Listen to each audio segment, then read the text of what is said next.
Hey everyone, Chris here with more stories in cardboard. For today's video, this is one that I've kind of wanted to do for a pretty long time actually. I am a collector of early Bowman football cards, and I've always kind of wanted to do a video where I talk about the reason I collect early Bowman football cards. So that's what today's video is going to be about. I started pulling a lot of my favorite cards for various reasons, and it turned out to be way too many actually. So I took some of them off the table here, and hopefully you can run through these pretty quick. I don't really have any notes for this, so it's going to be what it is. It's probably be some mistakes in here, probably some misspeaks and things of that nature, but it is what it is. I hate to edit, so I'm not going to edit. One of the things that I really like about this era of football and why I'd like to collect these early Bowman football cards is, to me, this era represents a huge part of the NFL and professional football. You had the AAFC that started in 1946 and ran through 1949. And then you also had, they were competing with the NFL at the time. And at the time, college football was a lot more popular than professional football. But you started kind of getting some of these really good players coming in from college and things of that nature that really started to take the pro football to a whole nother level. And I think it really coincides really nicely with Leaf and Bowman starting to make football cards in 1948, and then Bowman continuing to make them through 1950. Along with that, you also had the popularization of television, of these games being televised. You had the first NFL championship game was televised in 1948, and that was televised by ABC. And then in 1950, things started kicking up with the Dumont broadcast station, and they started carrying games in 1950, and that was the first year where two teams, the Los Angeles Rams and the Washington Redskins, had all of their games televised on TV. So this was really a time where the NFL started becoming really, really popular. This, to me, was the very beginning of that. Now, the NFL started in 1920, so the NFL had only kind of been around for about 30 years at this point. But popularity was starting to grow. I do believe that cards had a part to do with that. And to me, Bowman is a very historical card company that I don't think people talk about nearly enough, in my opinion. But along with the cards and some of these great players that were coming into the league and things like that, to me, you had an explosion of popularity. And so I'm going to run through some of these cards and maybe say a little bit about some of them, and we'll kind of see where this goes. But you start here with a couple of 1948 Bowman cards, and you have, in the 40s, you had these two guys who had just really an incredible rivalry going, Sid Luckman and Sammy Baugh. And I'm really a fan of the 1948 Bowman set. Some people don't like it because they're black and white photos, but I think that adds to the appeal. You have Bob Waterfield of the Los Angeles Rams, who was a great quarterback. Another great quarterback that people don't talk about, you have Tommy Thompson here of the Philadelphia Eagles, and the Eagles won the NFL championship in 1948. And again, that was the first televised NFL championship game. That was, the Eagles won that game 7-0. There was actually a blizzard in that game, and they talked about postponing the game, but they ended up playing it. They won 7-0, the Eagles did, beating the Cardinals, who had won the previous year, on a touchdown run by this guy, Steve Van Buren. Another great player from Philadelphia Eagles. And here's another 1950 Bowman card of Tommy Thompson. Just a great player. I love this card too. This is Ted Fritsch of the Green Bay Packers. Now, he was a great player. This is a short print card, so it's not the easiest card to get. And it is actually the same image that you have in the 1950 Bowman football set. Which one do you like better? I love my 1950 Bowman football cards, but I'm really partial to the 48 just because it is an actual photo. And then continuing with 1948, you have Fred Gerke of the Rams, who was responsible for painting the first logos on football helmets, playing for the Los Angeles Rams. Another 1948 Bowman card. We have Pat Harter of the Chicago Cardinals. He was a big part of their championship team in 1947. You have Bears all-time great Bulldog Turner from the 1948 set. And then this guy, he has an interesting place in history, in football history. This is Pat West, who played for the Los Angeles Rams. He actually scored the very first NFL touchdown on the West Coast. I think that's pretty interesting. This guy's someone a lot of people probably have not heard of. Not sure if I'm pronouncing his name right. Chet Mutrin. Great player in the AAFC. He was an all-league player for 3 straight years from 1947 until 1949.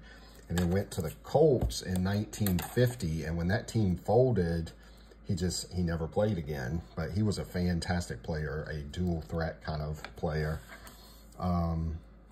That's a beautiful card. I love the looks of this, which is the reason I pulled it. Charlie Trippy, just a beautiful card with the fall leaves in the background and that red jersey and green grass. Just a beautiful card.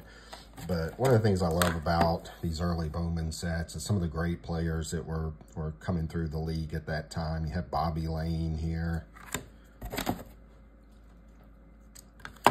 This was a great player for the Detroit Lions, actually. Bob Hornsmeyer, nicknamed Hunchy. A lot of people haven't heard of him, but he was an integral part of those championship teams for the Lions. Elroy Crazy Legs Hirsch. How can you not like these Bowman cards of the Los Angeles Rams? Some of the best looking cards. Here's one of Tom Fears, the Los Angeles Rams. Just a great looking card also. Clyde Scott of the Philadelphia Eagles. I love the green in this with his jersey and the grass and the trees, and to me it just goes great with the sky. So I pulled it for that reason. I just think it's a beautiful card. Let's see what else we have here. We have card of Wally Triplett, who played for the Detroit Lions. He was the first black player to start at Penn State University on the varsity team. He also was the first black player to be drafted in the NFL to actually play in the NFL. George Taliaferro was actually the first player to be drafted, but he ended up playing in the AAFC first. Triplett was the first one to be drafted and then also play in the NFL. So I think that's a pretty cool card. You have San Francisco great Leo Nomalini. Just a great player. Love the color on that card. My favorite Sammy Baugh card, actually, is 1950. Love this card. A Bucko Kilroy of the Philadelphia Eagles. Just look at the color of that kind of purple-looking sky and the green jersey there. He's been getting some Hall of Fame talk here the last few years. He may get in. We'll see. This may be one of my favorite cards in the set. Well, it's definitely one of them. And it's really high up there, and it's just because of the image. Just incredible image. I mean, the color is fantastic, and the image with the stadium and the sky, the different color sky in the background, and that Bears uniform, it's just an incredible card to me. One of the other things that I really appreciate about this time period is you had players who were helping to integrate pro football. I showed you the one card of Wally Triplett, but you also had players like this. You had Sherman Howard, I mentioned George Taliaferro, who was the first black player drafted in the NFL. He was also the first black quarterback to start in the modern day NFL. He did that in 1952. Had guys like Buddy Young, Kenny Washington, Bob Mann, who was just an incredible receiver. For the Detroit Lions, you had Marion Motley, who was one of the first black players to break the color barrier and reintegrate football in 1946. He did that in the AAFC. And speaking of Marion Motley, those Browns teams of that era, they came from the AAFC, where they won the championship every year. They, of course, were led by quarterback Otto Graham. And then, you know, he was throwing to guys like Dante Lavelli, guys like Dub Jones, who was Burt Jones' father. You have Max Speedy, caught the first touchdown in Cleveland Browns history and the first touchdown in AAFC history. You had Lou the Toe Groza. And again, when they merged with the NFL, nobody really thought they would compete, and they ended up winning that championship in 1950 against the Los Angeles Rams on a late field goal by Lou Groza. Now, the Rams would come back in 1951, and they were a juggernaut, one of the most prolific scoring teams in football history. They were led by quarterback Bob Waterfield and Norm Van Brocklin. They split time playing quarterback. Norm Van Brocklin still holds the record for most yards passing in a single game. It's amazing to think about. And again, these 1951 Rams cards are just beautiful cards. You also have players on the team like Tank Younger, or I'm sorry, this is Glenn Davis, Glenn Army Davis, who won the Heisman Trophy. Here you have Tank Younger. Of course, the great Crazy Legs, Elroy Hirsch, along with his battery mate at receiver, Tom Fears. Those are just great looking cards. And then they also had this guy, Bob Boyd, who was another great player as well. And that's just a beautiful card.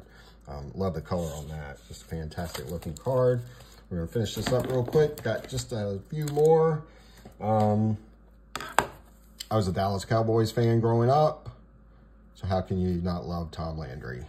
Just personified class and everything that he did. Great player, actually, and even a better football coach who really was instrumental in building the success of the Dallas Cowboys and helping them to become America's team. Some of my other favorite cards from the 1952 Bowman set. You have Bob Waterfield, which to me is one of the best looking cards in the set. Ollie Matson, this rookie card, just beautiful, beautiful card with the artwork on this is just incredible. Excuse me. You have Tobin Rote of the Green Bay Packers. Great looking card.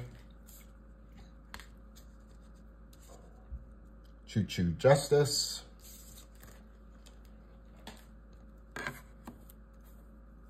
Chuck Bednarik of the Eagles. Frank Gifford. And for those that grew up in the time that I did, maybe even a little later, he's kind of synonymous with Monday Night Football and Howard Cosell and Frank Gifford and Dandy Don Meredith. And so to me, he was a great TV guy too. Did great play-by-play, really just fantastic. And I don't think he gets enough credit for the work that he did there. But really love these early Bowman football sets. ran through some of those as quick as I could. The video still ran a little long. Hopefully you were entertained a little bit, saw some interesting cards, learned some interesting facts maybe. I love these sets, and I know a lot of people don't really collect football cards. To me, I love them. I love the history of it. People think there's no history in pro football, but I disagree. Anyway, I appreciate you watching this video if you took the time to do so, and we'll see you next time. Take care.